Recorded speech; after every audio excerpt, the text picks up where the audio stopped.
Today we're looking at the ESTA Postgraduate Certificate in String Teaching. My name is Philip Aird and I'm Chief Executive of ESTA UK.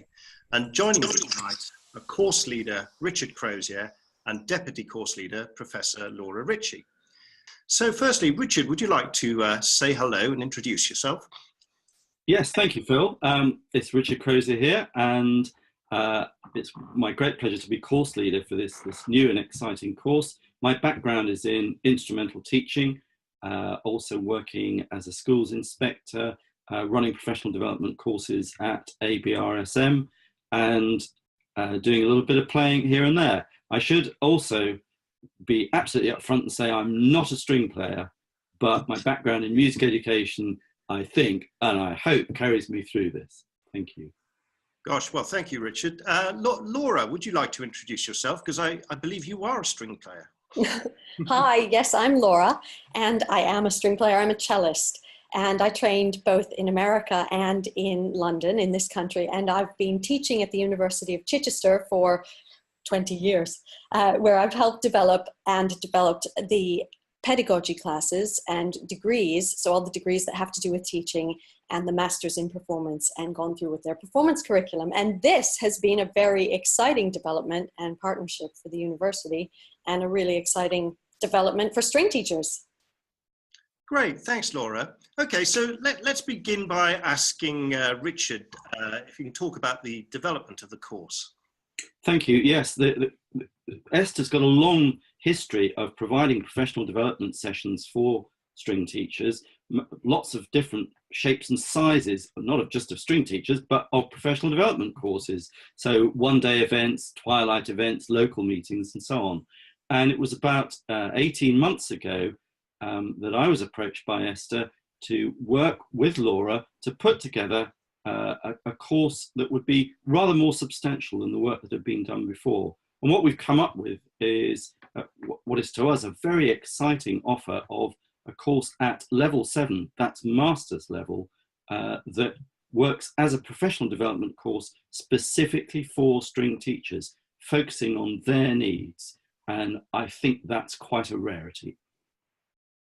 Yes, I think that as well. Thanks, Richard. So, Laura, what's the connection with Chichester University? Perhaps you could sort of explain a little bit about that. I can. So Chichester has a really big and vibrant music department, and Chichester as a town is a small town on the south coast of England, and you may not have heard of it, whereas people will have heard of London who aren't from this country. But the music department has over 1,000 undergraduate students studying a huge array of different courses, from 3-year and 4-year performance courses, music with teaching courses, specializing in vocal teaching or instrumental teaching. There are music administration courses, musical theater courses.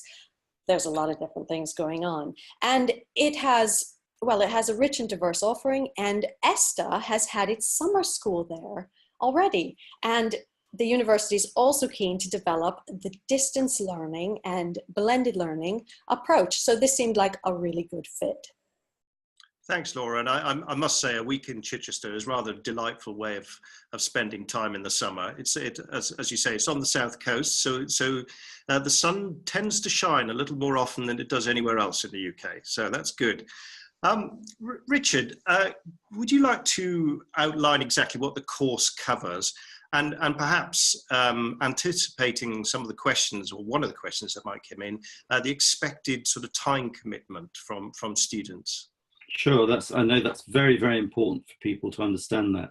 And the way the course works is that it's divided up into 4 main units. It's timetabled over a year, and we start the course in the springtime in the UK, in April, May. And the 4 main units are titled Teaching Strategies for String Teachers Working with Children and Young People, Learning to Play Bowed Stringed Instruments, the 2nd unit, the 3rd one, Teaching Effective Technique for Playing Bowed Stringed Instruments, and the 4th one, Developing Effective Curricula for String Teaching. And from the number of times I've said the word strings and string teaching, you get the feeling, and it's absolutely right, that the course is focused 100% on the needs of string teachers teaching bowed stringed instruments, working with children and young people. We've got 3 additional units as well, looking at safeguarding, looking at equality, diversity and inclusion, and the third one looking at promoting young people's positive behaviour. The study takes place online, and I guess we would estimate 12 to 15 hours work per week for students enrolling on this course. That said, you can never be precise about it. Depends on your reading speed, your working speed, and so on. And if that sounds like a lot of hours, I'd say to people, don't be worried about that. You'd be surprised at the number of hours there are in the day that you can find to do this. Haha. Okay, that's a good answer. So as most of the course is delivered online, exactly how does that work? Laura, we use the Chichester sort of online platform for this. Could you tell us a little bit about it? Well, at the university, we have access to an online, they call them virtual learning environments. And nowadays you can use these things to do, well, so many things, everything from chat forums to videos to group calls to essentially Skype with your students. And instead of having just one teacher and the whole class, the way that the course is delivered is there is a unit leader for each of the units, but then we also have mentor groups. So for example, I have 3 cellists that I'm working with, and we meet weekly and have video chats and talk about things. And there are also webinars for the whole of the cohort to watch and then discuss things. Now, the course is for all teachers of bowed and stringed instruments. It's not just for cellists. So we have cellist, violin, viola, double bass. And it does aim to really develop practical skills in musical teaching and learning. And we're trying to foster an engaging and student-appropriate way of understanding musical teaching and performance. We want people to really be inquisitive and investigate different approaches to teaching and dig further than their own experience. Then develop skills in reflection and research, develop communication skills, and to help them with their own teaching. So really the way the course is delivered, all of the assessments are geared towards developing these skills. It's not just write a load of essays, because that wouldn't be very useful. I haven't met very many string teachers who just sit around writing essays. Skills in curriculum planning, things that are really valuable in the profession and things that you don't often get taught or have time to reflect on until you're on the job. Yes, I think it's a fantastic advantage to be able to run this course alongside your day-to-day sort of working practice. So, but you mentioned that there are mentors involved. Richard, how many mentors do we have at the moment, and how do you assign? Could you expand a little on that, please? Sure, we've got a small number of mentors at the moment because our first cohort of students is quite a small group. And the idea is that each mentor will work with a handful of students, and they will. The mentor's job is to coax, encourage, and cajole you, the student, into doing the work.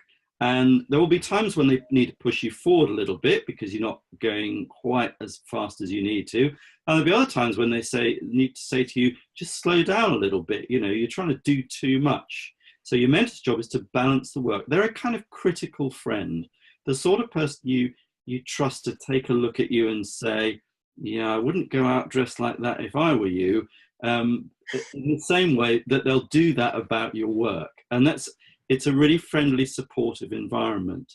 And your mentor can encourage you by pointing in the direction of particular books or videos or online resources or whatever it happens to be. And we've got access to a massive material through the Chichester Library and so on. And we found that the role of mentor is an absolutely critical one, because it's not just about giving a lecture or a talk. It's about working with you, working alongside you. It's a partnership. Well, that's great. Interestingly, you talk about the first year of students sort of halfway through the course now. And we've had our first message from Hamish, who asks, have the first year students enjoyed the course so far? Well, I'm going to jump in on that one, if I may, and say yes. I say that because during the summer school back in August, I sat down with all of our students, and that's what they told me. And of course, it's the first year going through, so there'll be a few things that didn't run quite as smoothly as they will in year two, but nevertheless, I think our people have had a good time. And let's get a confirmatory nod. Hopefully it's in the right direction from Laura as well. I'm just going to chime in and say that actually just to clarify, Richard said he sat down with them all. Now, of course, this is an online course. Of the 4 units, one of them happens live, and Phil mentioned that earlier, of spending a week in Chichester. So this live unit, everybody comes together and spends a week on the campus, and we all get to know each other in workshop and do, work together to develop our teaching.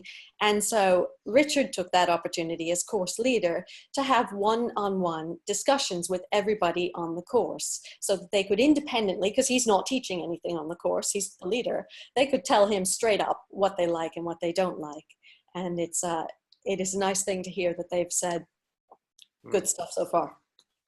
Oh, well, that's great.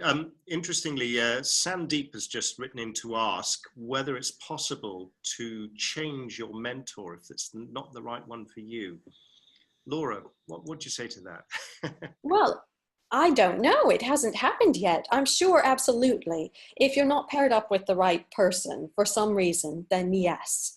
Actually, this year, for the launch of the course, we had a face-to-face launch day. And at that event, we were able to discuss with people what were their specific goals to get out of the course. And there were some people who said, actually, I specialize in violin, but I'm also very interested in developing my lower string skills. So then we can cater to that and say, yes, your main mentor is going to be this violin player, but then when it comes to unit 2, say, you can also work with so-and-so. So yes, I'm sure that if there's ever something that isn't right, it would be in the student's interest and in our interest to deal with it. And may I just add to that as well, that of course we want to accommodate students' needs. That's really important. But at the outset, we choose your mentor for you based on our experience and understanding of your needs and the mentor's strengths, rather than you picking that you want to work with a particular person. Mm. The mentors are drawn from the ESTA membership, and that is a base of 1,500 professionals. And the mentors are chosen for their experience in specific relevant areas. They're interviewed. They go through quite a stringent selection process. And so the hope is that actually we do have the right people lined up for the job. Well, that's great. Just moving on from mentors now, and to discuss how the work is assessed. As you say, it's almost all online, apart from the week's residential in Chichester. So, Laura, could you talk about assessment, please? Yes, whenever students do a written assessment, it's submitted online. Likewise, videos are too. And we have a range of assessments. There is one essay. There are presentations that students do live in the summer school, the face-to-face. That's also recorded. They also record bits of lessons, reflect on them, they analyze other lessons, they create curricula. Whenever they submit any work, it is marked by at least 2 people.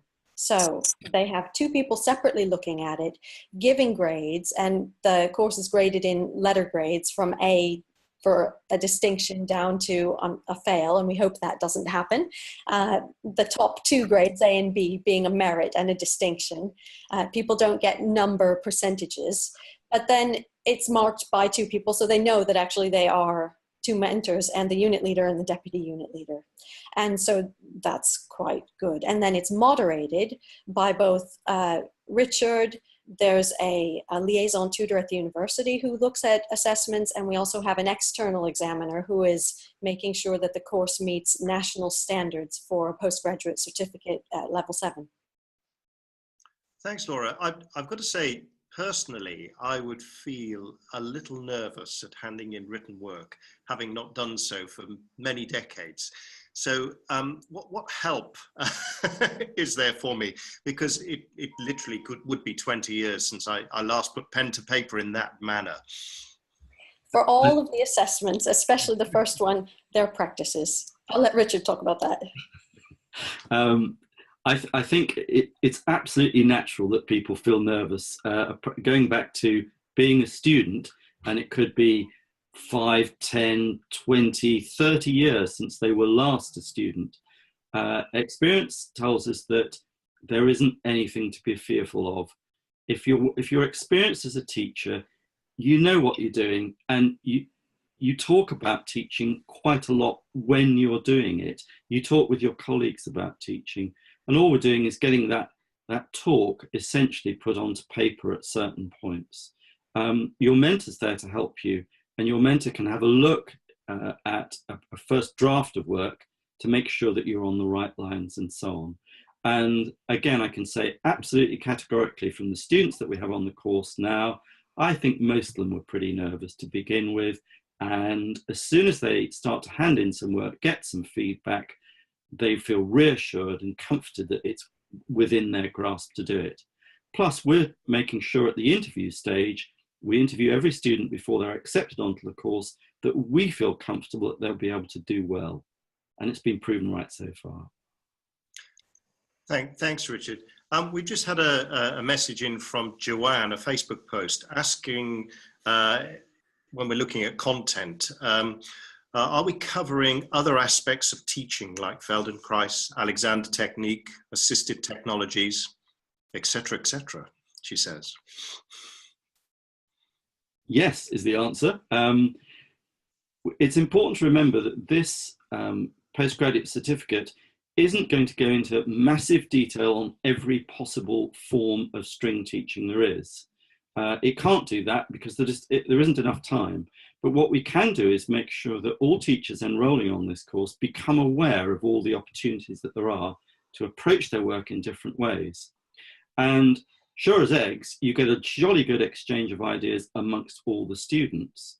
And it's that cross-fertilization of thinking and ideas and opportunities to try things out that is the real benefit of this course. But yes, we're looking at any approaches and methods that we can get our hands on.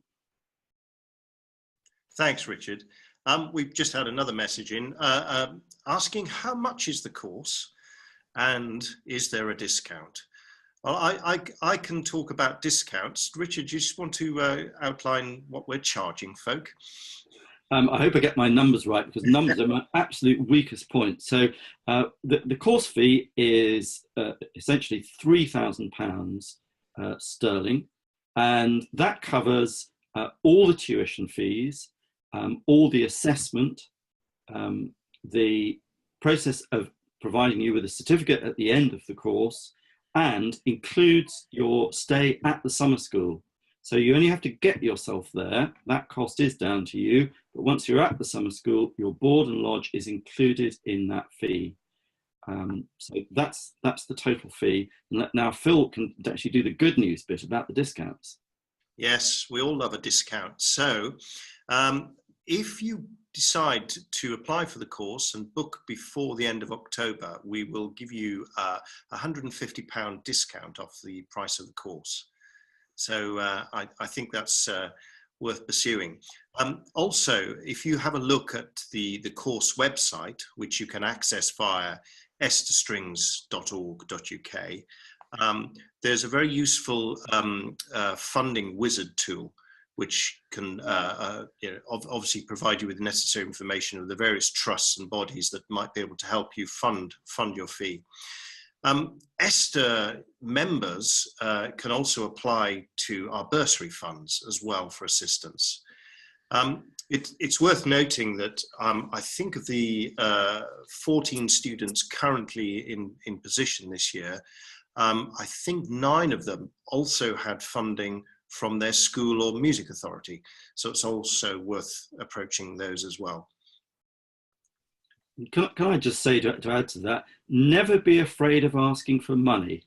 You'd be surprised how much support there is available to anyone who wants to do a program of study. It's often easy to get some money from an employer. Ask.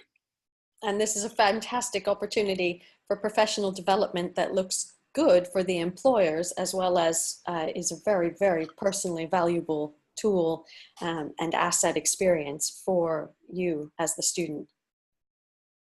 Yeah, we've just had another message from Sammy asking if a student has a special interest in a certain aspect of tuition, can they learn further after the course through ESTA?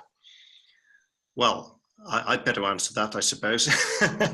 The answer is certainly yes, because ESTA is a membership organisation. It's run, it's controlled, it's fed by its membership.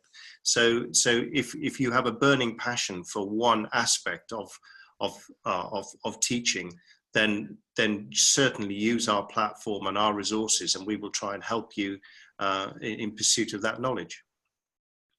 And can I add to that, that once you've successfully completed the course, you've already got 60 credits towards a master's degree. So you might very well want to go back to Chichester and sign up for a master's and do some more work there. I think Laura could tell us just perhaps a word or two more about that. Yeah, you would definitely be encouraged and invited, welcomed to come back to Chichester, having had a taste of the campus over the summer school. And the way that our Masters in music performance is geared, you could definitely tailor it to your own independent needs as a teacher. So that would definitely be something to consider, because all of the teachers on the course are also performing as well. It's a great opportunity. So that's great. Anton's just written in to ask, does the course take into account the different working environments of the applicants? That's a great question. Laura, would you like to help us? I would love to, because yes, basically yes. And as teachers, we know you are performing and teaching a lot and in a variety of settings. So for example, within my mentor group, I have one of the students is in Australia. And that's definitely a different environment than here, simply because it's 10 hours different. So we arrange to suit the student when we have our discussions and meetings. And that's one benefit of having the online content, because, or the online hub, I should say. It's up to you when you access things and how you do. We provide all the students with guidelines of, we expect X amount of engagement to really create that community so you can get the most out of it. But yes, it definitely does. And there will be weeks when you're playing a show and you're out every single night. And the way the workload is, you set the pace as long as you get things in by the deadline. Thanks, Laura. And now I have a question for you, Richard, because Catherine has just posted about what the entry requirements for the course are. Because, you know, there are lots and lots of teachers out there who don't have any qualifications at all. Probably the last thing they did may have been a grade 8 with the Associated Board, but they've been teaching, you know, for decades. So how do you, what's the criteria for getting into the course, Richard? Thank you. It's a really good question. It is important.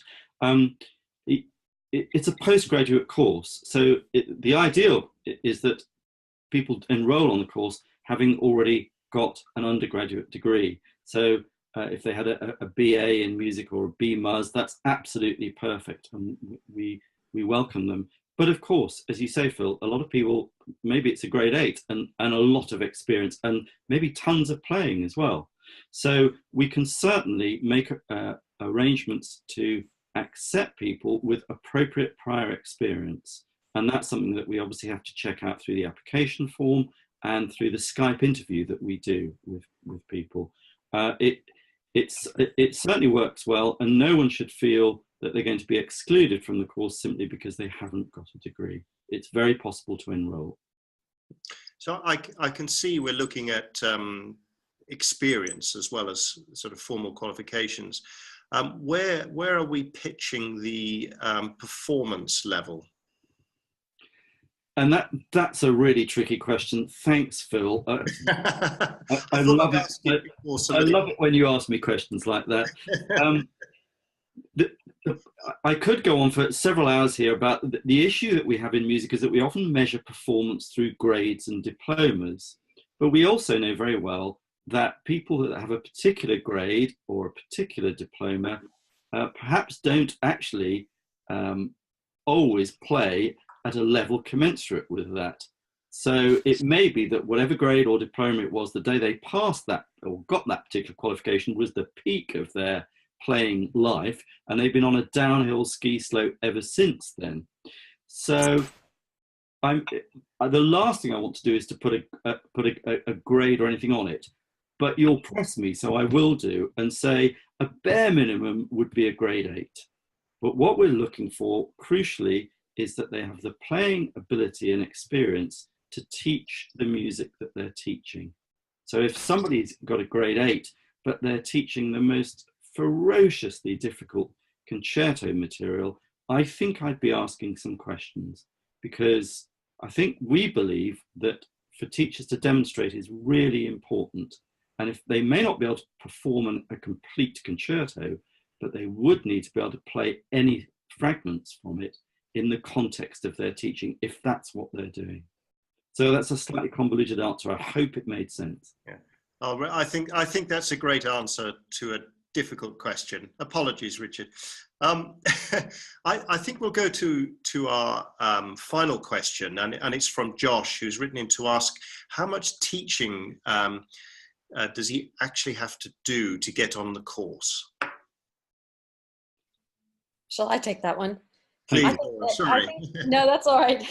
I think it's important that you have teaching experience. And I know Richard will back this one up, and Phil, that we're looking for people who've had at least a couple of years of teaching experience. And you might run your own studio, you might be teaching for a music service, you might be teaching at local schools, you might be teaching at a local college or university.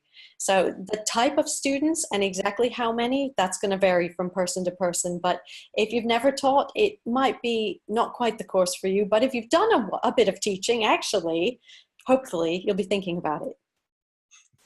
Great, thanks, Laura. Well, so I think whether you're looking to strengthen the foundations of your string teaching work or to discover new and useful strategies, or you need a refresher, then I think this is definitely the course for you. Before you go, just remember that all the information about the course can be accessed via the estastrings.org.uk website. And as I said at the beginning, if you have any further questions, please drop us an email at admin@estastrings.org.uk.